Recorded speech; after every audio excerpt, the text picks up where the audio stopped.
Welcome, this is Dr. Plague, and today we'll be taking a quick look at a couple library components in DigitalWorks that have errors, and I'll show you how to fix them. This video will be very important if you're using DigitalWorks. And if you're unfamiliar with DigitalWorks, then please go back and watch my introductory video on it where I show you how you can get your own free copy of it. I'll place a link to that video in the description below. The components that have errors and don't work correctly are the 74HC161 and the 74HC163.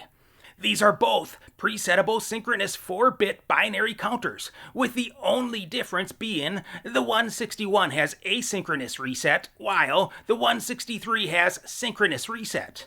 So first, let's identify the problem. I'm going to go to the part center and find the test circuits for these parts. Now, I see a test circuit for the 161, but not the 163. One thing I have noticed is that both library models for the 161 and the 163 appear to have the same circuits inside of them, which is incorrect. Although they are similar, they are different parts, and they both behave differently. But it appears that whoever made these library models thought they were similar enough to use the same circuit. That's probably why there is only one test model. Now I'm going to double-click on the 161 test circuit. By the way, if you drag it in, then you'll need to go inside of the IC to get to the test circuit. The first thing I'll do to this test circuit is to replace the clock with an interactive input.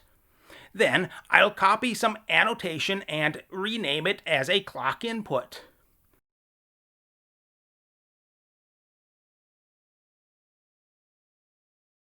Now I'll copy this whole thing so we can test both the 161 and the 163.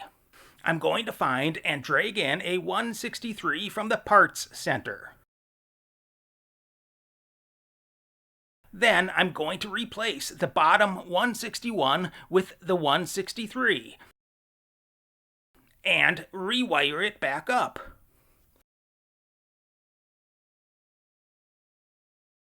Now, let's try to find the data sheets. And there is none for the 161 since it is part of a test circuit. So, I'll go drag in a new 161 from the parts center and use that to get the data sheet.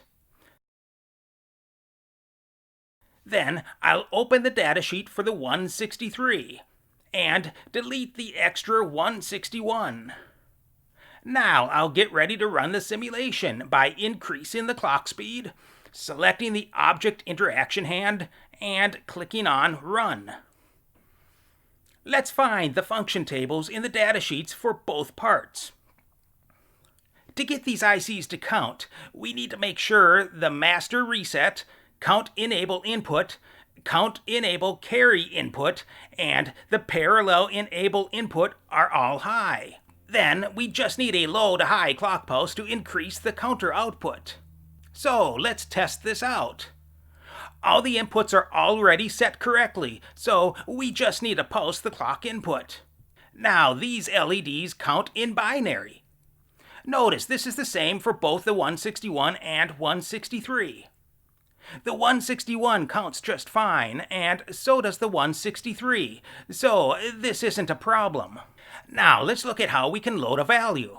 We need the master reset high, which it already is, and we need to send a load to the parallel enable input, and then we need a positive going clock pulse. Again, this is the same for both parts, so let's try this out on the 161. Notice that our inputs are set to send a 1100 in binary with the least significant bit on top. And I'll set the parallel enable input to a low. Oops! Notice that the value was loaded without a positive clock pulse.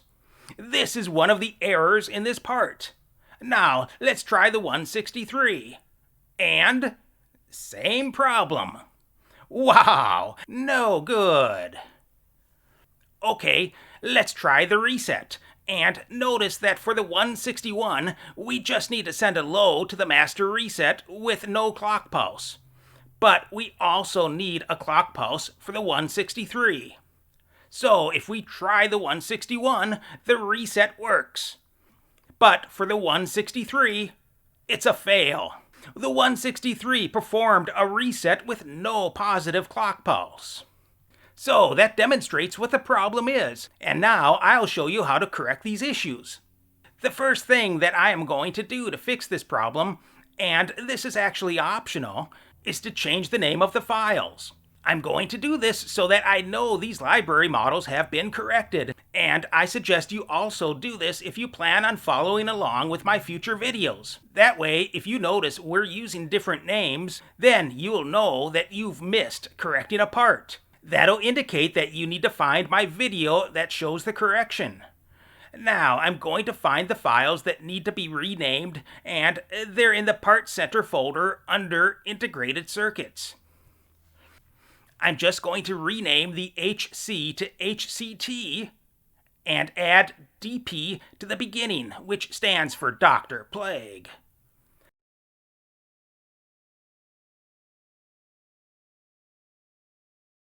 Now I'll go to the Parts Center and find the parts, and I'll double click on the DP74HCT161 to open it up.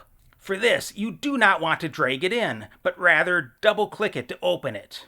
Now we need to change and or add the name to 3 different places. First, we'll rename the title right here.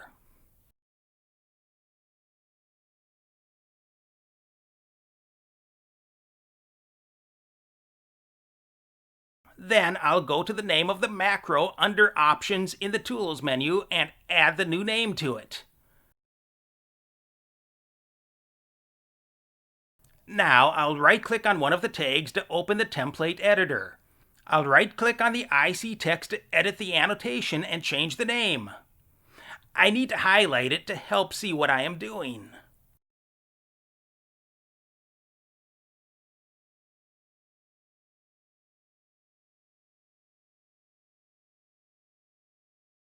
Now, delete all the circuitry and just leave the tags.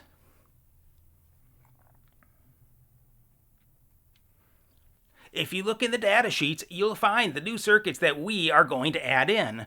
But beware that there is an error in the 163 datasheet, as they have erroneously added inverters to the data inputs. You can see they are just buffers in the 161, which you don't need to add since logically they don't change the signal. And here is what the new circuit looks like after I have drawn it in. You may want to pause the video or take a screenshot so that you can create this new circuit in your library model. Remember, you can change the number of inputs on a gate by right-clicking on it. Now do the same thing to the 163, but change the circuit to this.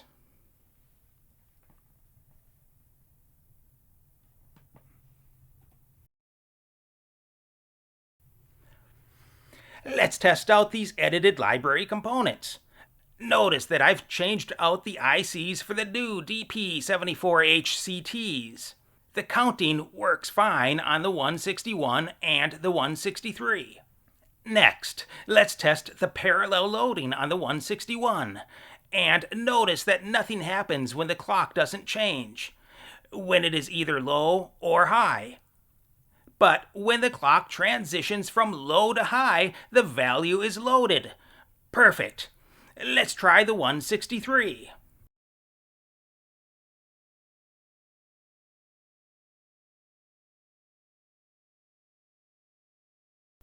And notice that it works too. Now let's try a reset on the 161, and it shouldn't require a clock pulse. The reset works when the clock is high, and it works when the clock is low. The 163 requires a positive going clock pulse for a reset, and notice that it doesn't reset when the clock is high or when it's low. But when we have a positive going clock pulse, it resets. Beautiful!